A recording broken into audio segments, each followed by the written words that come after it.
Hello everyone, welcome to Unlock Science.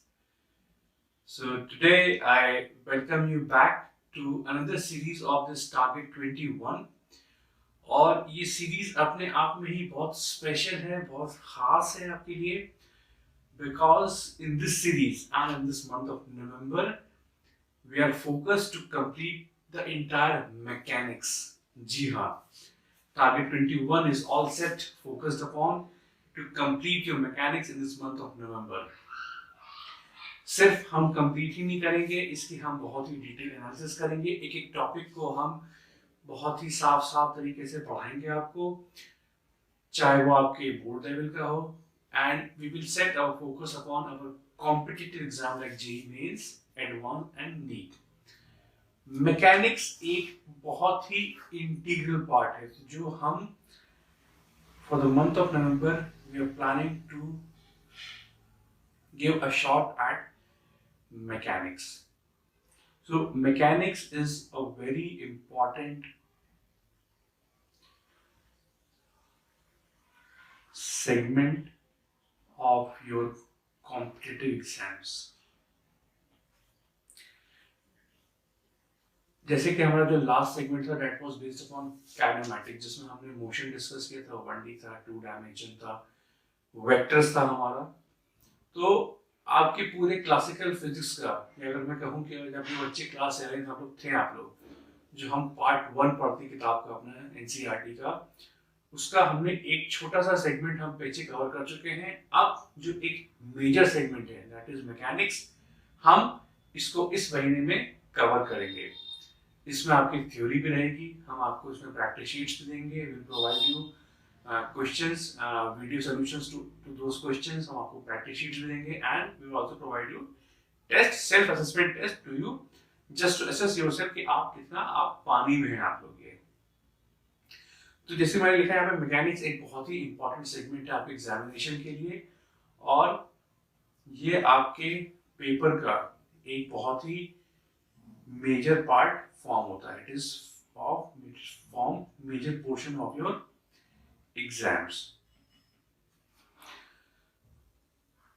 So if you are aspiring to score good in examination, if you want to get a good rank, आपको mechanics को बहुत अच्छे से करना होगा. आपको चाहे आप जेईई की तैयारी कर रहे हो, चाहे जेईई तो मेंस एडवांस हो गई, चाहे आप नीट की कर रहे हो, ये अगर आप कोई भी आप स्टेट लेवल एग्जाम की तैयारी भी कर रहे हो, मैकेनिक्स को आप नहीं छोड़ सकते हो, क्योंकि मैकेनिक्स अपने आप में एक ऐसी चीज है जिससे आपकी आगे आने वाली हर चीज जुड़ी होगी.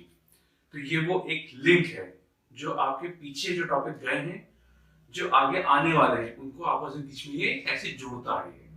तो आप मैकेनिक्स को बिल्कुल भी नजरअंदाज या छोड़ नहीं सकते हो आप लोग. ये अब मैकेनिक्स में है क्या क्या चीजें ये, तो अगर आप एक ब्रीफ दूं मैं मैकेनिक्स में जो हम पढ़ेंगे, तो starting with the first topic that will be laws of motion.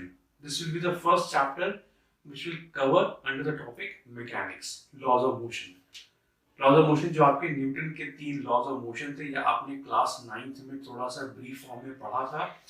So the first chapter which will be dealing with this mechanics segment is laws of motion, या Newton's laws of motion. इसमें आपको पता होगा, इसमें हम first law, second law और third law को पढ़ेंगे हम लोग. जैसे आपको पता ही था, फर्स्ट लॉ इनर्शिया के ऊपर होता है, सेकेंड लॉ में एक्सेलरेशन होता है, थर्ड लॉ में एक्शन रिएक्शन होता है. So we will discuss about all this laws in detail.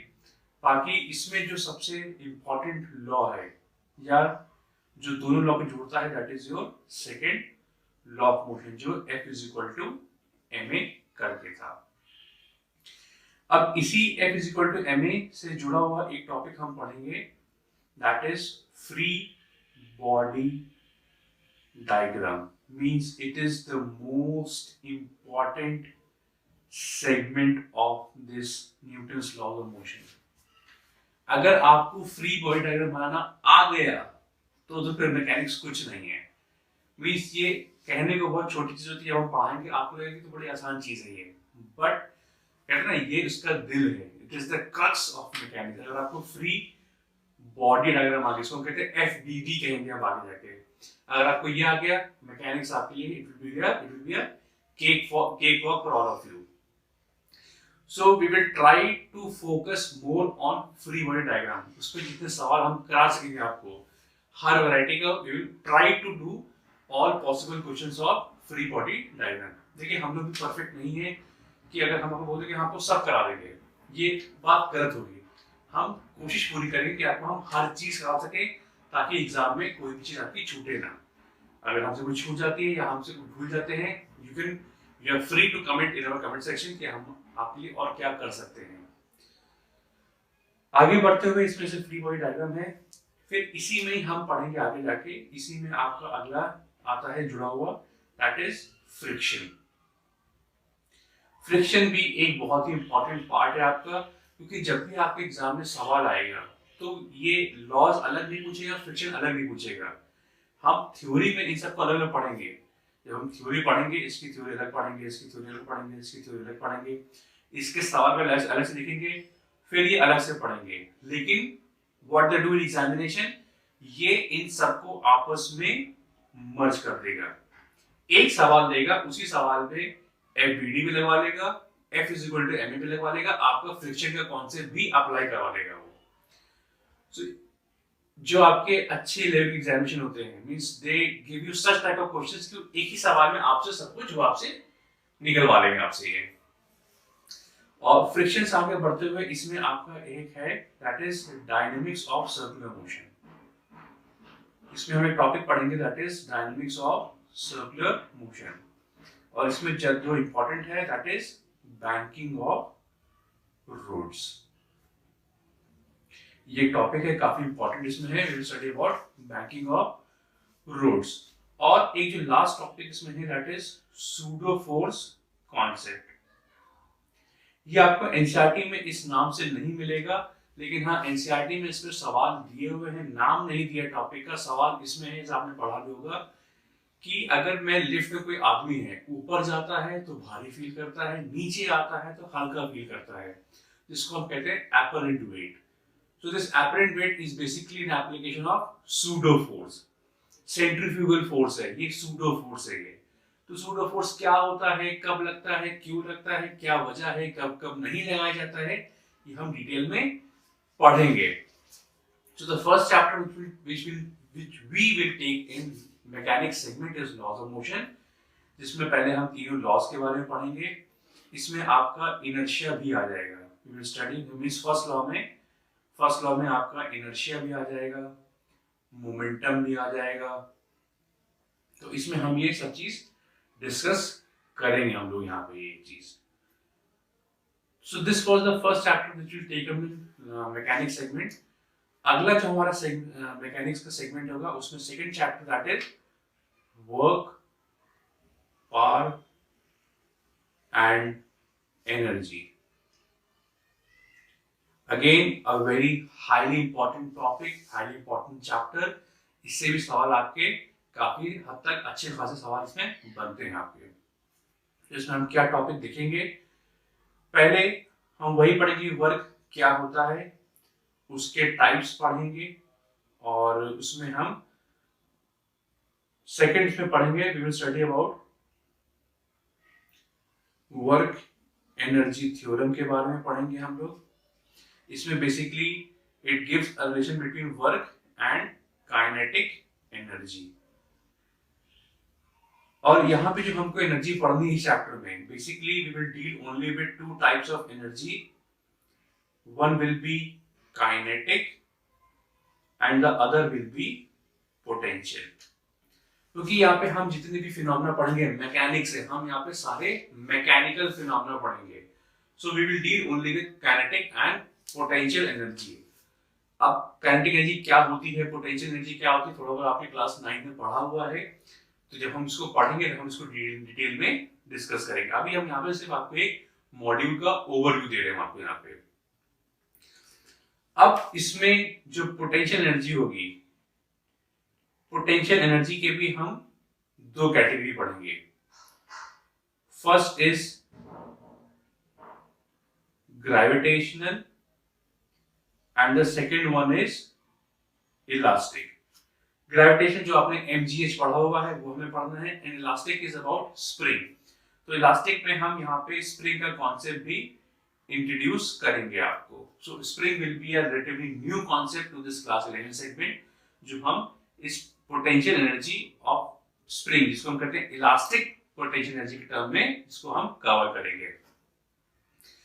And lastly the most important topic of this chapter is collisions, जिसमें हम तीन या एक मोटा मोटा दो तरह के हैं, इलास्टिक है और इनइलास्टिक होता है, और इसी में एक स्पेशल केस होता है that is perfectly inelastic collision, जो हम इसमें डिस्कस करेंगे। So collision is a very important segment of this chapter. Important तो सब चीजें, बट हाँ एक लेवल थोड़ा सा ज्यादा इंपॉर्टेंट है ये, क्योंकि कोलिजन पे सवाल हर साल आपके एग्जाम में बनता ही बनता है। आप चाहे जिस स्टेट का एग्जाम दें, ध्यान रखिए, अगर आप किसी भी स्टेट का एंट्रेंस पेपर भी देगा, कोलिजन का सवाल उस पेपर में रहेगा ही रहेगा आपको। So you can not skip this topic collision. Means if you are planning to skip this chapter, please don't skip collision from this chapter. तो ये तो बात हो गई आपके वर्क पावर एनर्जी की बात हो गई आपकी। इसमें हम पावर के बारे में स्टडी करेंगे हम लोग। इसमें अगला जो आपका चैप्टर है, सबसे इंपॉर्टेंट चैप्टर है, सबसे मतलब मुश्किल तो नहीं कहेंगे, मुश्किल कहना बहुत ही मतलब बहुत ही नेगेटिव टर्म होगा। It is a little bit lengthy topic, lengthy chapter, little bit conceptual, and the questions are a bit more trickier than the previous two chapter जो हम पीछे डिस्कस कर चुके हैं। इसमें the chapter is centre of mass and rotational motion. इस chapter में पहले तो हम बात करेंगे what is centre of mass. तो हम इसके बारे में पढ़ेंगे, पहले इसकी थ्योरी होगी कि सेंटर ऑफ मास क्या होता है, then how to find it, कैसे इसको निकाला जाता है। अब निकालने के लिए you can have discrete system, जहां पे मासेस आपके सराउंडिंग में कहीं कहीं कहीं कहीं प्रेजेंट है, और you can have uniform bodies. फिर सेंटर ऑफ मास से आगे बढ़ते हुए then you will have concept of torque, a very important topic, torque and angular momentum. तो ये काफी इंपॉर्टेंट टॉपिक है आपके। इसमें हमें टॉर्क पढ़ेंगे, एंगुलर मोमेंटम के बारे में पढ़ेंगे। अच्छा हाँ, जब हम इसके बारे में पढ़ना शुरू करेंगे इस चैप्टर के बारे में, आपको फॉर्मूले जो होंगे वो न्यूटन लॉज ऑफ मोशन के जैसे ही आपको सिमिलर मिलेंगे। आपको टर्म्स नहीं होंगी, बट उसका जो कॉन्सेप्ट है, उसका जो कोर है, सेम आपको वही मिलेगा आपको। अब इसमें एक इंपॉर्टेंट टॉपिक और है, that is principle of movements, जो बात करता है इक्विलिब्रियम की। इक्विलिब्रियम में दो तरह का है, जहां पे आपका नेट फोर्स भी जीरो माना जाएगा और नेट टॉर्क भी जीरो दिया रहेगा। तो इस पे काफी सारे बेस सवाल आपके इसमें दिए रहते हैं, और काफी अच्छे सवाल आपके आ चुके हैं आपके कॉम्पिटिटिव एग्जामिनेशन में। So I would say it is a very very important topic from the perspective of your upcoming competitive examinations. अब प्रिंसिपल ऑफ मोमेंट से आगे बढ़ते हैं। तो अगला जो आपसे टॉपिक हमको कवर करना है that is moment of inertia. और इसमें मोमेंट ऑफ इनर्शिया में हमें कई सारी आपकी बॉडीज के ऊपर है, ऑफ डिफरेंट बॉडीज, जैसे आपका रिंग है, डिस्क है, सिलेंडर है, स्फीयर है, हॉलो स्फीयर है, सॉलिड स्फीयर है। तो हमें इन सब के मूवमेंट इनर्शिया के बारे में पढ़ना है कि how to find movement inertia of different bodies. ये हो गया आपका। Then Another important topic is rotational kinetic energy. फिर next is your principle of conservation of angular momentum. A very important topic. इस पे काफी सवाल आपके बनते हैं, तो अगर मैं इसको मार्क करूं, you can say it is a very important topic for your preparation. और इसमें जो हम टॉपिक आगे कवर करेंगे, इसमें हम will talk about rolling motion. Means when you combine translational and rotational motion, it will give you rolling motion. इसमें जो सबसे important topic है, that will cover about condition of no slipping. ये काफी important topic है, ये इसको हम डिस्कस करेंगे under the heading of rolling motion. और आखिरी में we will talk about some theorems that will be parallel and perpendicular axis theorem. ये काफी इंपॉर्टेंट थ्योरम है, काफी एप्लीकेशन इसके पर बेस्ड आते हैं. कोई बहुत मुश्किल थ्योरम नहीं है, तो आसान चीज है. बट हाँ, इस चैप्टर में टॉपिक्स बहुत सारे हैं, कॉन्सेप्ट बहुत सारे आपको पढ़ने हैं. थोड़ा सा ट्रिकी होता है, बट एक बार आप सीख जाएंगे तो सवाल इसमें आपके आसान हो जाते हैं आपके.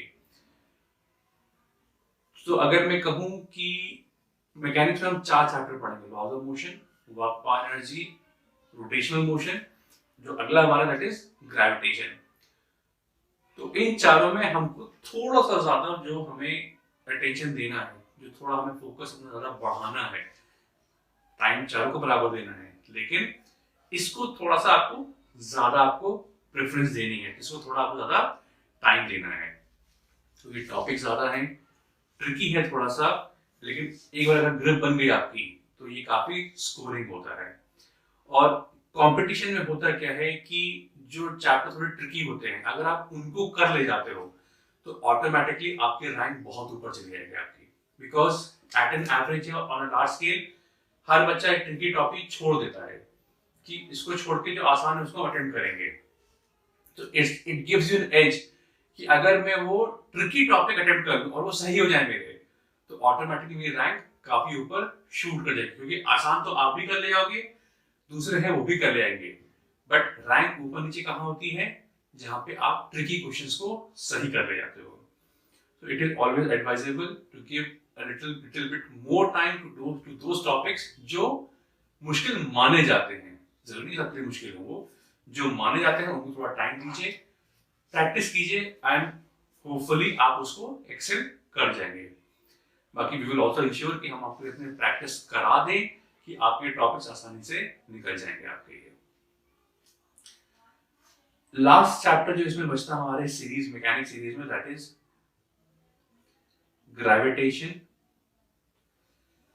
ग्रेविटेशन में चीजें रिलेटिवली आसान है, टॉपिक्स कम है. तो पहला हम यहाँ पे पढ़ेंगे न्यूटन्स लॉज ऑफ ग्रेविटेशन. ये आपने क्लास 9 में पढ़ा हुआ है. F is equal to G m1 m2 by r square, ये आप पढ़ चुके हैं. Second, we'll talk about acceleration due to gravity. Acceleration due to gravity, जिसको हम small g के नाम से जानते हैं, and factors which affect the value of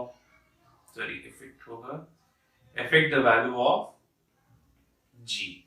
class 9 तक हमने जितने सवाल किए उसमें हमने इस g को इनवेरिएबल माना है, बट g की वैल्यू कुछ चीजों पर डिपेंड करती है. तो हम यहाँ पे उन फैक्टर्स को डिटेल में पढ़ेंगे. फिर अगला इसमें है प्रिंसिपल ऑफ सुपरपोजिशन. और basically this principle of superposition is nothing but it is just an extension of vector law of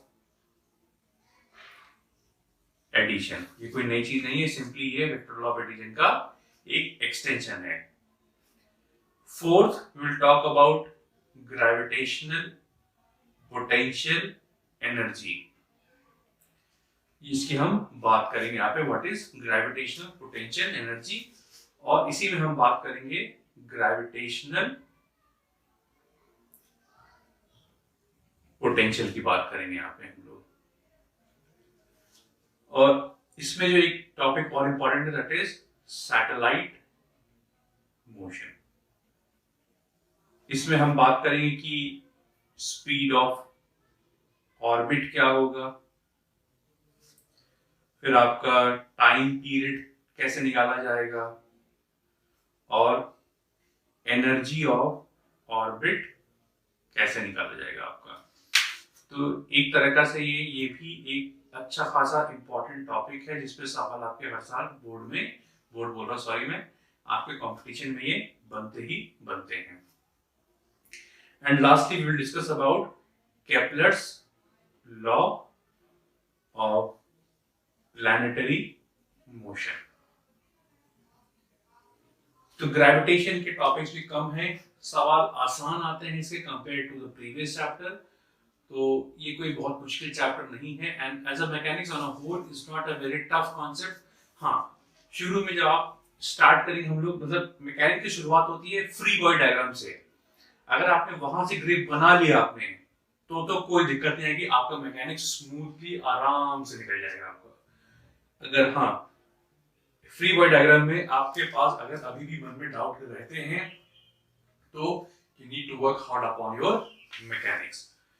तो मैकेनिक्स की पहली सीढ़ी है आपकी फ्री बॉडी डायग्राम। वो सीढ़ी पार कर ली, आगे सीढ़ी चढ़ना आपके लिए आसान हो जाएगा आपके लिए। So not wasting any more time of yours, I would just like to say ये हमारा एक चैप्टर एनालिसिस था, आपका मॉड्यूल का इंट्रोडक्शन था, एनालिसिस भी था आपका ये कि मैकेनिक्स में क्या होता है, सवाल कैसे आते हैं, सवाल कितने आते हैं। तो अगर मैं कहूँ सवाल अगर मैं इन चार को जोड़ के बोलूँ तो हर साल आपके 6 से 8 सवाल आते ही आते हैं इन चारों चैप्टर को मिला के एट अ मिनिमम।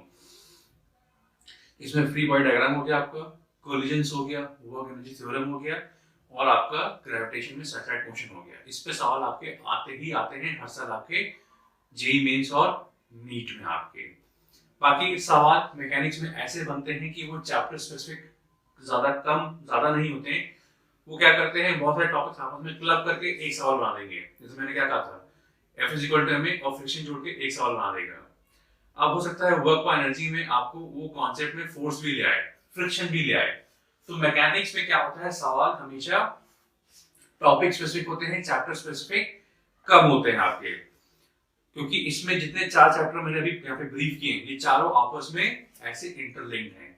अगर आपने एक चैप्टर स्किप कर दिया तो आप उस कड़ी को तोड़ दोगे और वो चेन टूट जाएगी, तो आप उस चीज को कवर नहीं कर पाओगे। तो इसीलिए हमने क्या किया, हमने मैकेनिक्स का पूरा एक मॉड्यूल बनाया।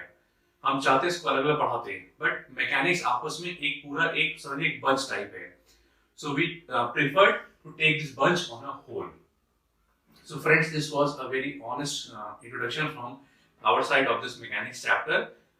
हो सकता है हमसे कुछ चीजें छूट गई हो, अगर छूट गई हो तो आप प्लीज हमें हमारे कमेंट सेक्शन में लिख के हमें बता दें।